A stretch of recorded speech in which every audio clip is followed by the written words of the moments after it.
अस्सलाम वालेकुम। इल्म की शमा में आज मैं फिर हाजिर हुई हूँ। एक बार मैंने वीडियो बनाई थी थ्रेड स्टोव को लेकर। वो लोग जो सिलेंडर से डरते हैं उन लोगों के लिए मैंने एक थ्रेड स्टोव दिखाया था जो कि आज से 60 साल पुराना चूल्हा है। एक ऐसा चूल्हा लेकर हाजिर हुई थी जो 60 साल पुराना है, यानी 60 ईयर्स। तो 60 साल पहले पाकिस्तान में या बहुत सारे मुल्कों में ये चूल्हा इस्तेमाल होता था। ये केरोसिन से जलता है और थ्रेड स्टोव है। इसमें धागों से इसको जलाया जाता है, ये धागों से जलता है।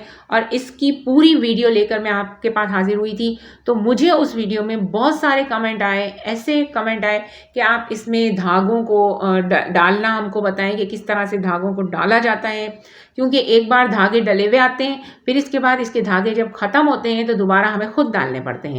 मैंने उस वीडियो में पूरी तरीका बताया था कि इस स्टोव को किस तरह से जलाया जाता है और किस तरह से मैं परचेज़ करके आई। वो सारी चीज़ें उस वीडियो में मौजूद हैं। मैं इस वीडियो की एंड स्क्रीन में वो वीडियो लगा दूंगी। आई बटन में भी इस वक्त आपको नज़र आ रही होगी। ये वीडियो अगर आप देखना चाहें तो इस वक्त देख सकते हैं, और अगर देखना चाहें तो इस वीडियो के ख़त्म होने के बाद एंड स्क्रीन पर भी देख सकते हैं। वीडियो को मुकम्मल देखिएगा। आपको इस वीडियो में मैं धागों को डालना सिखाऊंगी कि किस तरह से इस स्टोव के अंदर जब धागे ख़त्म हो जाएं तो आप किस तरह से धागों को डाल सकते हैं। इसके दो तरीके हैं, मैं आपको इन दोनों तरीकों को बताऊंगी और इजीली आप इस धागों को खुद से डाल लेंगे। बस ये धागे परचेज़ करने पड़ेंगे आपको।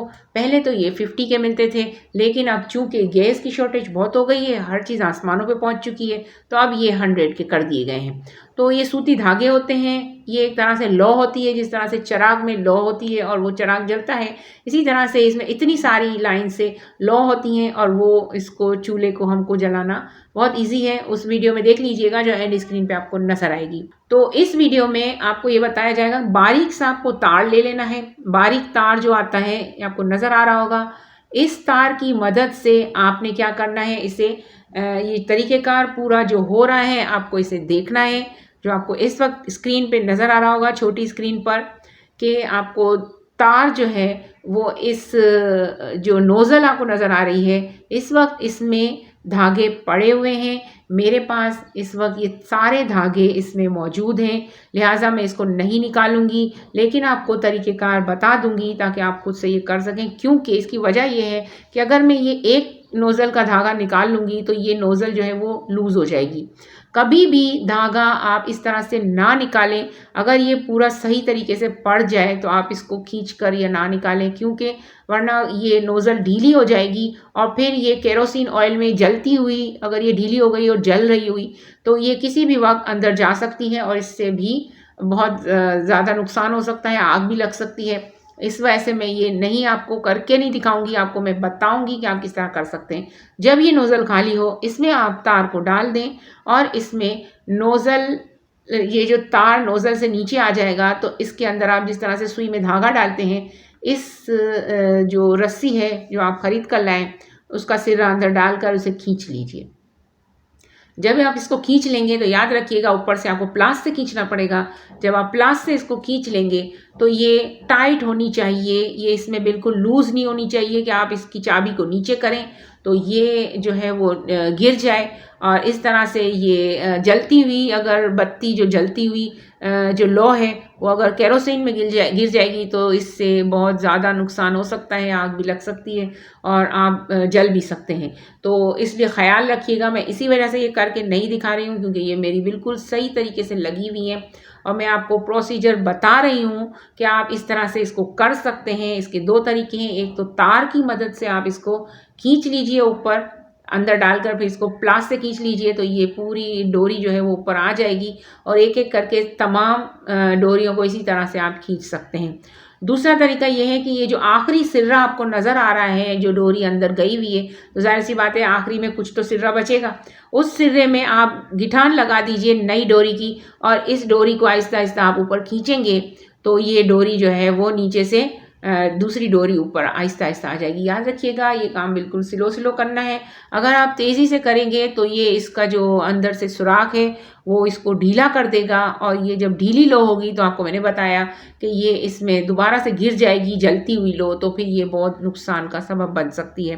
ये दो तरीके हैं, एक तार के ज़रिए से आप इसे खींच सकते हैं, दूसरा तरीका इसको डोरी को गिठान बांधकर आप इसको पुरानी डोरी को आहिस्ता आहिस्ता ऊपर जो कि आई हुई है उससे आप इसको ऊपर उठा सकते हैं। अगर ये डोरी इसमें डली हुई नहीं है तो आप तार की मदद से खींचिए। अगर डोरी डली हुई है और आखिरी सिरा रह गया है तो आप इसको इसी डोरी की मदद से ऊपर खींच सकते हैं।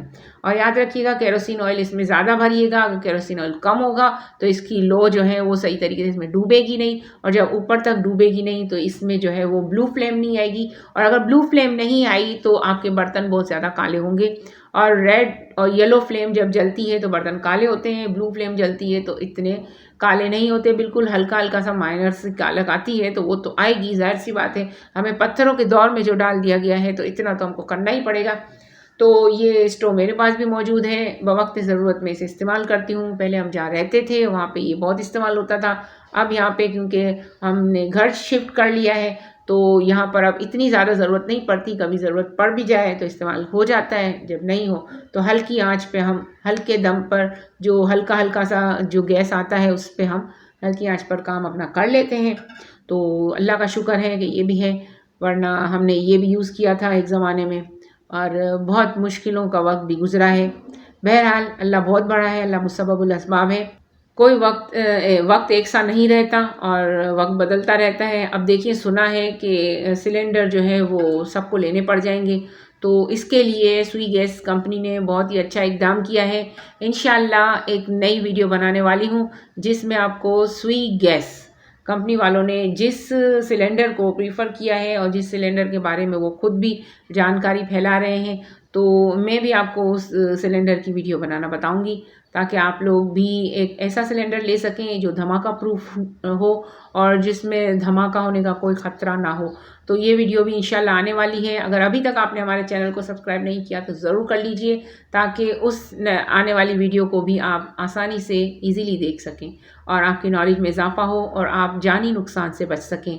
मेरी वीडियो बनाने का मकसद तमाम लोगों को सही और तस्दीक शुदा जानकारी फैलाना है ताकि आप लोगों को हर सही जानकारी मिल सके और आप सही कदम उठा सकें और किसी भी बड़े जानी और माली नुकसान से बच सकें। बहुत बहुत शुक्रिया वीडियो देखने का। अल्लाह निगहबान।